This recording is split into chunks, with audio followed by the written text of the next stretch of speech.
Well, the White House rickrolled themselves one day, which I think meant the president as well. There was just some fairy dust that went into that record. And I think that about every now and again when I hear a record and I think, that shouldn't really work, but it does. A great example with the Foo Fighter thing is, I jumped on stage with them in Tokyo. So I go out front and he whispers in my ear, we're gonna sing your song, but it's gonna sound a bit like Teen Spirit.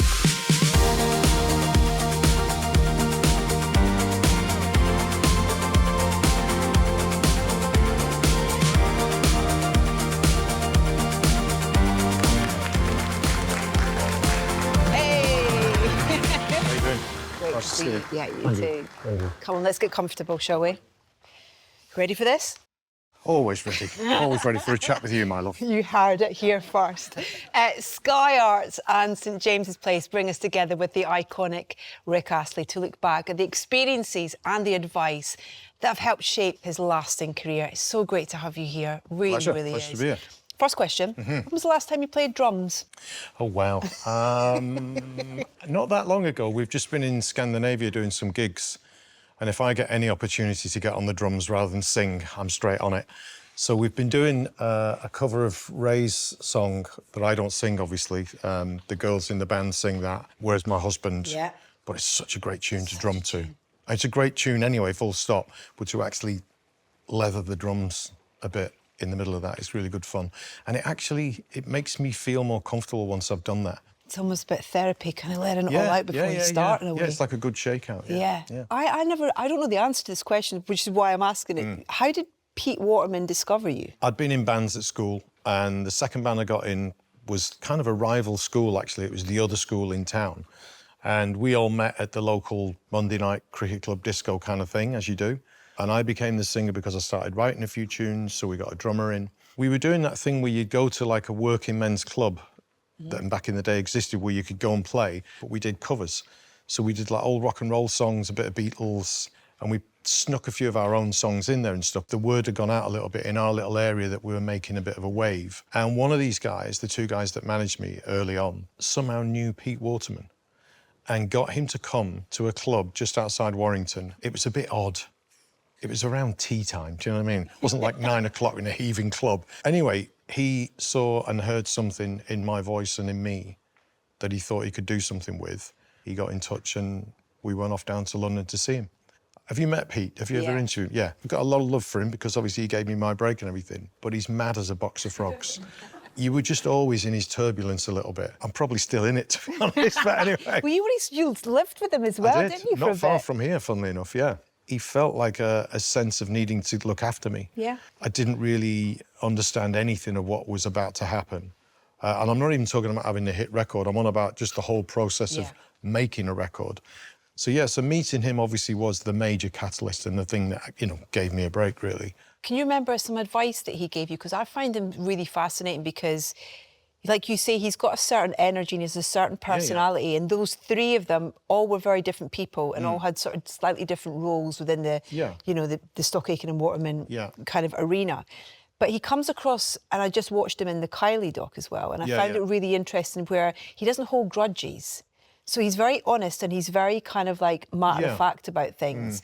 And will be really direct with you and really honest with you. Did you find that with him? He was very direct, yes. But like I said, it kind of needs that. You can't be wishy-washy about that. Not in pop music. You've got to kind of stick your neck out. What is the best story from a fan about your music, getting them through something?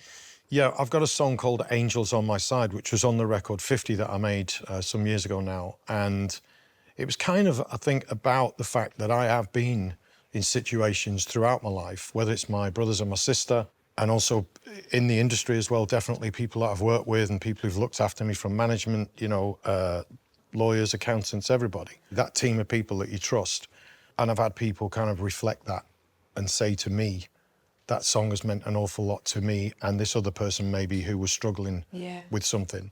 And all of a sudden it takes on a different meaning then. And it kind of like, it's very humbling to think I made that in a garage and yet that's become something that got them through a period of time, so, yeah. That's a lovely thing to get back, isn't it? The last album we had, are we there yet?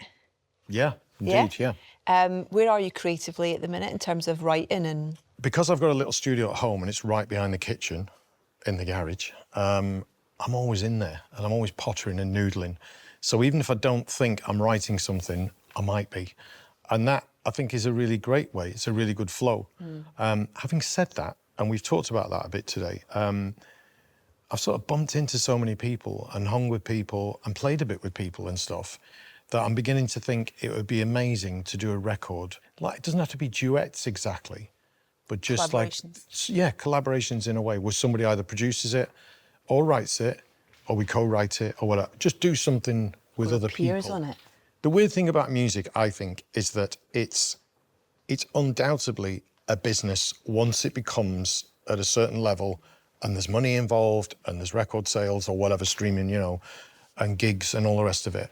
But the truth of it is, if you get people who are musicians, for want of a better way of expressing it, in a room, I've never been in a room with anybody who's come from it that way going like, how can we make some money? It is just about the fun of it. And then somebody from a distance goes, we can make some money out of that, which is great. And thank God they do. And like I said before, I've never been embarrassed or shy of saying that. I am so eternally grateful that there were people around me and I was part of a team and I had people to, you know, do all that and advise me and all the rest of it so that I could have a good life afterwards, what have you, and still have a good life to this day. It's so amazing because when I was thinking about coming to chat to you today, and the idea that I loved the journey of you just being into music as a kid and forming a band, forming bands, and that being the kind of start of it. Yeah. Did you always know or think that music was going to be the path that you took? Well, I've got 2 older brothers and an older sister, so I was kind of surrounded with their music growing up anyway. And we're going back some time now, so it was when you had 1 record player in the house, maybe 2. I think my sister got one a bit later. So it was a bit of a scramble for me to ever get the Jungle Book soundtrack on there kind of thing. But I did listen to all kinds of everything. Yeah. My sister played a bit of piano. My mum played a lot of piano. My sister Jane, who's 10 years older, took me to a couple of gigs, sort of as a fashion accessory, I think, rather than for my benefit. But I went to see a band called Camel, which is a progressive rock band who have like incredible musicianship and really amazing and interesting music. Somehow something clicked with me that night. This is just, I was out of my depth. I was 10 years old. I shouldn't really have been there. It was the Free Trade Hall in Manchester. And the second gig I think that we went to was Supertramp. And that was it. That was a game changer. It's amazing because it feels like you can almost kind of see with you talking about it, the experience of being on a stage and how you felt about that, but then also being in the audience and how that made you feel as well. And having a realisation at that age of both those things is quite extraordinary. Yeah, I mean, I still do that to this day. Even when I'm singing on stage, I'm singing, let's say, even Never Gonna Give You Up from back in the day, and I react after seeing a reaction from someone in the audience, because I go, oh yeah. It sort of reignites something in me. With social media today, that's got to be harder and harder for younger artists. Yeah. Because as we know, everyone's got an opinion. And so I think you need to pick your team and believe in that team. At some point, I obviously did that because, well, they're having hit records. So this is probably a good team to hitch my wagon to, you know. But it's really interesting because one of the things that I think's fantastic is that, you know, you said that you were writing when you were in the band. And on that first record, there's 4 tracks of yours that are featured on that as well? I did. It was kind of very strange how that happened because obviously the Stock Aitken Waterman thing was about you go to them, they write the songs, they produce the songs, you have hits with them. Thank you. That's it. So we went to see a guy called Peter Robinson at RCA Records. So I'm kind of like, this is, because RCA Records is Bowie, it's Elvis, it's... So I'm like, this would be amazing. And he said, but I'm going to have to hear Rick sing. So I went home, stripped the vocal off, and came back and sang to my demos in the reception of their building, their studio building. But because I'd done that, Peter Robinson asked Waterman who wrote these songs. And as quick as a flash, Peter Waterman says to Pete Robinson from RCA Records, well, Rick did. He's also a great songwriter. And the difference that made financially, and I don't want to just, you know, be a breadhead or what have you, but I also think the difference between having an album that sells like 8 million or whatever that album sold, and you having written 4 of the songs on your own to none of the songs, is an unbelievable financial difference. I wasn't really aware of that at the time. I just thought, I'm going to get some songs on my own record. What it also helped me do later on in life was make decisions because I had some money. And obviously having Never Gonna Give You Up meant that I made some money and made, you know, a little pocket for myself to think like, this might not be over tomorrow. How amazing that you got the chance to voice those demos, to Yeah. really prove that, you know, there's, as well as the vocal talent that you have this songwriter talent as well. And I think at that point I was very naive at songwriting for sure. I think there's just something about writing a song. I made an album when I turned 50 and it was the first one in donkey's years. But I didn't really even know I was making an album at the time. I was just kind of doing it for me, really. amazing. In my garage. That's how it should be. Well, it is how it should be, for sure, absolutely. You've just got to find the right team. Like I said before, you've got to go, OK, I'm going to believe in this and go for it. That's one of the weird things I would say to young people, actually, sometimes, is, yes, make decisions purely on the music and because you want to do it, because it'll be with you forever, luckily, hopefully, if you're lucky. But if you are in the position where it's a success, make sure you keep hold of it. Make sure somebody around you can do that with you. So again, like having managers you trust. I think the thing is, with most things in life, if you do something well and you do it with a bit of love, the money side of it will come after. So you do it because you want to do it. The right reasons. Yeah, and also if it doesn't come, well, you did it for the love of it, and that's better than anything else. Yeah. So interesting thinking about the idea that you had this kind of almost like little bubble with Stock Aitken and Waterman, and the idea that they kind of, you know, they trained you in a way in terms of like let you see the industry a little bit from the inside before you released anything. But then that song hits and it hits worldwide. It's like a worldwide ripple. Yeah. Is there any advice you can give someone when it's going to blow up so quickly like that? How did you deal with that? I think I just hung on, if I'm honest. There was just some fairy dust that went into that record. And I think that about every now and again when I hear a record and I think, that shouldn't really work, but it does. So how did that happen? And it is like a little bit of fairy dust somehow, you know. And still. Yeah, you know, absolutely. and still it's kind of, it gives people so much joy, like generations of people. That song gives so much joy still. Yeah, it is weird, I think, how it still hangs around. Yeah, I mean, I've got so much to be grateful for about that song, believe me, because it's kind of like, it's tattooed on me in a way, if you like. It's my DNA, so yeah. And one of the things I wanted to ask about was whether almost experience and living in the industry has been one of the best advice givers for you. You can imagine what it's going to be like to have a hit record, but until you have one, it's impossible to know. And you can also be in that situation where you don't have the hit record and you think, well, what went wrong? I'd rather deal with having a hit. I'd rather deal with the toughness of that. And also, we're talking about my first record when I was 21. So and I didn't know anything about anything, never mind how to be just present in my own career at the age of 21. I really admire you for the choice that you made, though, and you made the choice for yourself and for your family, really, to kind of go, do you know what? Nah. I'd had one of those records where it started great and started well and everything, and then just kind of caved in and collapsed. I think everybody knows, you know, this industry, the music industry, can be really challenging for family life. They don't always knit together very well. So for me, it was quite an easy decision to go, I'll walk out the back door before they throw me out the front one. Most people don't get long careers in pop music. I kind of thought maybe it's one or the other. You embraced that. I mean, I showed you a video earlier of me and my kids, 2023 at Glastonbury, in front of that pyramid stage, having the time of our lives for the whole set. You know, we weren't just there for that one song, we were there for the whole set, which was so joyful. And to see the joy in their faces as well as yours. I connect, I think, with the audience over that song and a few of the others from back then in a very different way than I did when I was a kid. Because I had no real life to kind of use as a comparison. Having years away from singing that song and just being in that world at all has made me just realise the importance of life.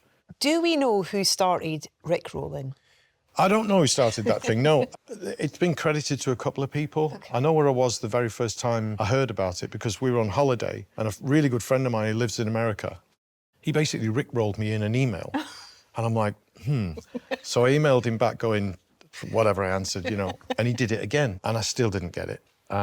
But I also think it's a long time ago when that thing kind of had its moment. I know it rises again every now and again, which is great. And I think the idea of sending a video link in an email was pretty sexy back then. Whereas, do you know what I mean? What I can do with tech. Kind of, do you know what I mean? Do you acknowledge that in terms of you as an artist with the shift in technology and how you need to not present yourself, but how much you need to be a part of it or not. Very much so, because I think if you want to bury your head in the sand and say, oh, I'm not going to use any of the social media platforms, Yeah. good luck. Because that is the new Top of the Pops. That is the new TV. That's the new Old Grey Whistle Test. That's the new whatever it is. The connection that an artist has with its own individual fans because of social media is crazy. And I actually think things like this are very different. I'm not saying this never happened. I remember showing my age now. You had to get on Wogan or Parkinson. Do you know what I mean? Oh my God, you've just made my entire life by even putting this in the same conversation as that. You should be very proud of the way you go about your stuff because Bless it's you, amazing. thank you. But I also definitely find a lot of new music by going glimpsing something else and going, so what festival's that? And I go and look again and go, who are they? I've never even heard of them. And then you watch it and then boom, you're off. Yeah, I think social media is, you have to embrace it. You've got to. And also on the fan side of things as well, it allows them to kind of connect and feel like they're part of it. You know, when you think about some of the collaborations that have happened for you over the past 5 years, say whatever, Foo Fighters with Dave and with Blossoms and stuff.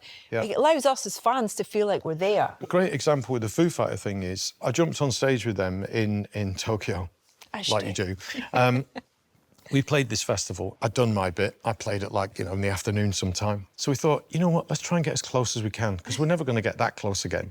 So we got on the side of the stage. They're into their set and they're playing. Dave Grohl at some point, well, just before that actually, Chris Schiffler, who's one of the guitar players in the band, came over. So we all moved out of the way so we could say hello to this friend. And then a few moments later, Dave Grohl came up. So we all moved out of the way. And as we moved out of the way, Dave kept sort of coming towards me. Eventually, he gave me a hug, and we hugged, and I'm like, I don't know what's going on. Is it the beer? Am I jet lagged? What is going on? One of the crew came, gave me a mic and said, Dave would like you out front. So I go out front, and he whispers in my ear, we're going to sing your song, but it's going to sound a bit like Teen Spirit. How do you even know my song? It turns out they'd actually kind of jammed the song. But the point I'm raising is really, getting round to full circle, is that without Rick rolling, and social media and all the rest of it, that probably wouldn't have been in their consciousness. And festivals as well. Yeah. That's the thing. You mentioned, the festival in Japan, and that's the thing I think that festivals probably weren't around really when you were... No, they weren't, when no. You first there was a came few, out. but they were like the rock festivals. Yeah. Like proper rock festivals, yeah. And I mean, Isle of Wight is a great, almost like comparison. It's something that went away for a while and has come back completely... It is kind of crazy because rejuvenated I remember growing up and people talking about the Isle of Wight Festival and like the amount of people who said they were there, you'd have to cover the whole island, do you know what I mean? But because obviously there's been some moments at that festival that have, I don't know about changed music, but definitely kind of like have been a flag in the ground of like, this is a birth of something. That's one of the things I think I love about festivals is that, especially today, I think like going back some years, I think there was a bit more snobbery about we're rock musicians, we're this, we're that. And I think today people are a lot more open and a lot more willing to engage in different genres of music because it just filters into everything now. My kids don't think about genre when they think about music. Yeah. And it's also kind of the idea of like, you're talking about, the way that they came across your music. It's not, they don't think of it as an old song. It's something they've just discovered. So it's so almost like any kind of music is timeless in a way for, I think, a new generation. Thank heavens. Yeah. No, but it's absolutely true. And I had a smattering of that when our daughter was really young, and I'd be like taking her to school and we'd be blaring away something, on a CD in the car. It was on the radio. And I'd think, well, if you like that, if you really like that, okay. And then I'd find what I felt that artist was reinventing, if you like. Maybe some Depeche Mode from the early 90s. And I go, if you like that, you need to listen to this. But then the internet really kicked off big time. And then she started finding her own music and kind of teaching me and showing me things. How do you feel about Quickfire? Let's do it. Strangest place you've heard one of your hits? That is a very easy question to answer. It's a toilet in Japan. They've got this amazing bar in Tokyo. It's only tiny, but they only play Rick Astley songs in the toilet. So... I know, so it's Japan, come on. But I thought, is it a wind-up? And I went in there, and it's not a wind-up, and that's all they do. What is the most ridiculous thing that you've ever requested on a rider? In America, a kettle.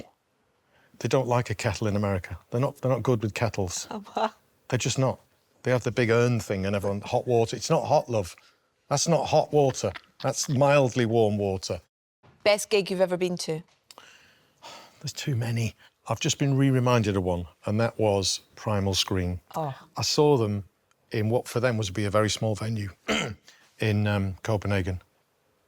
It was just rock and roll. Favourite karaoke song, not your own? Beauty and the Beast. Sorry? Beauty and the Beast. Wow. As in, you know, come on. Okay. I was not expecting that, but what a choice. Try it next time. I definitely won't, but thanks very much. Most unexpected person who's ever reached out to you about Rickrolling? Well, the White House rickrolled themselves one day. I got to learn about this. They're basically the whole of the staff, which I think meant the president as well, got rickrolled one day. Good one more. president or bad president? It was Obama, so I'll let you decide. Yeah. I'd like to go to America again, please.